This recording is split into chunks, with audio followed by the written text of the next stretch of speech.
Remember in the movie how at the very beginning it's all black and white? Say yes. You know, it's all black and white. And have you ever been to Kansas? Yes. Kansas is black and white. I mean, it's kind of flat and dusty. And Dorothy had no control over her own life. I mean, everyone's telling her what to do, and the wicked neighbor wanted to take her dog away, so she ran away from home. The only thing she could do is run away. And then she saw a tornado coming, and she goes, whoa, back to the house. Well, they'd also seen the tornado coming, so they're down in the storm cellar. It was all noisy, and they couldn't hear her pounding on the door. So she ran out of the house. Now, I was born in Seattle, Washington. No tornadoes in Seattle, Washington. But even I know, you don't go running into a rickety old house when a tornado's coming, because something's going to hit you in the head, or it's going to crash down on you. And that did it, or it hit her in the head. She wakes up, and the house has been magically transported. And I love how it went from black and white, dusty, flat Kansas to Technicolor Oz. And she's, wow, this is different. And she goes, one of the great lines of all time in the movie, she just really clarified the depth of awareness this woman had when she said, gee, Toto, I don't think we're in Kansas anymore. Just an amazing depth of clarity. And she was a little appalled that she killed somebody, but gee, they're all singing and love me. So I guess it's kind of cool. And now, for all her complaining about Kansas, as soon as she got to a place that was treating her the way she always wanted to be treated, what was the first thing she wanted to do? Go back to Kansas. Well, the Munch Quins. I'm sorry, I had to say Quinn, Munch Quinn. Yeah. Anyhow, if you don't laugh at my jokes, there's more of them. So anyway, so the Munch Quins said, we don't see any reason to leave now that the Wicked Witch of the East is dead. But if you go down the Yellow Brick Road, don't worry, I won't say.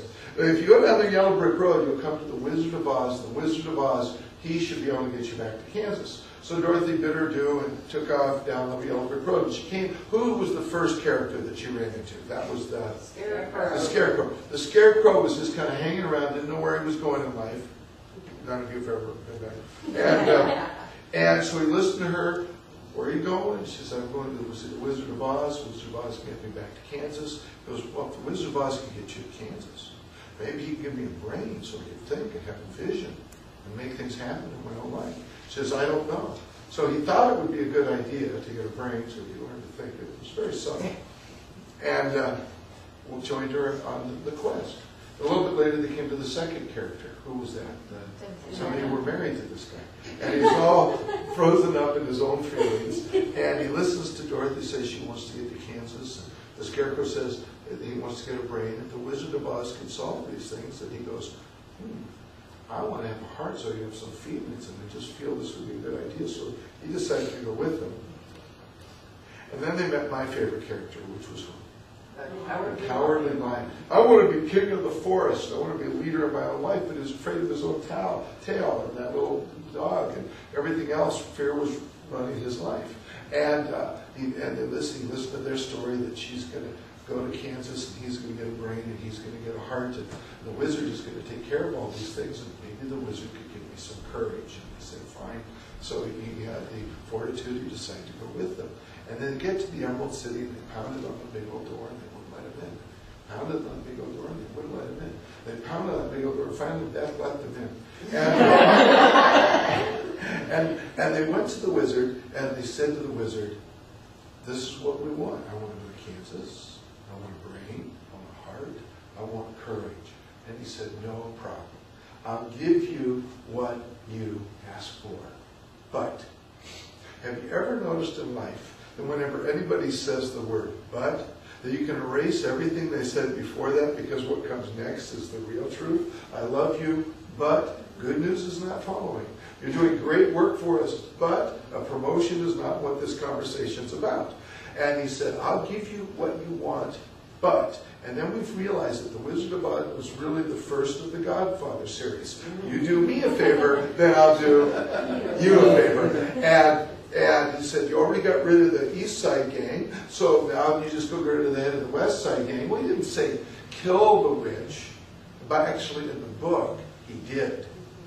But the movie kind of softened it up, and he said, you don't get the broomstick. But how are you going to get the broomstick from Wicked Witch? You're going to have to Killer. It's that's the movie. Little Dorothy wants back to Kansas so bad I'll get the witch and head off. Now Dorothy couldn't find a way around the block in Kansas.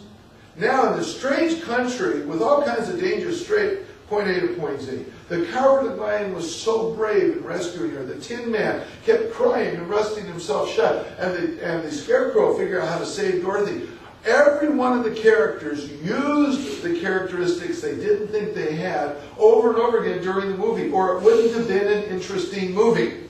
Okay, stay with me here. But they finally did get the broomstick, and they got back to the wizard. They gave him the broomstick, and what did we discover? What did they discover at that time?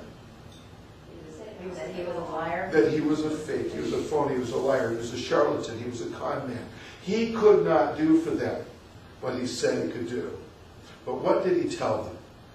Told them how to get there, use your own tools. Well, the specific is everything they were looking for, they already had. That he could give them nothing. And the truth is, when my father got to this point in the seminar, he looked at us and said, you're not going to get anything from this weekend. And you won't get anything from life results this weekend. I promise you that. And my first thought was, well, then why am I here? And then he said, you're not going to get anything. What you're going to discover this weekend is that you haven't been giving something. And until you discover what you haven't been giving and overcome what's been preventing you from giving it, nothing can change. Nothing can change.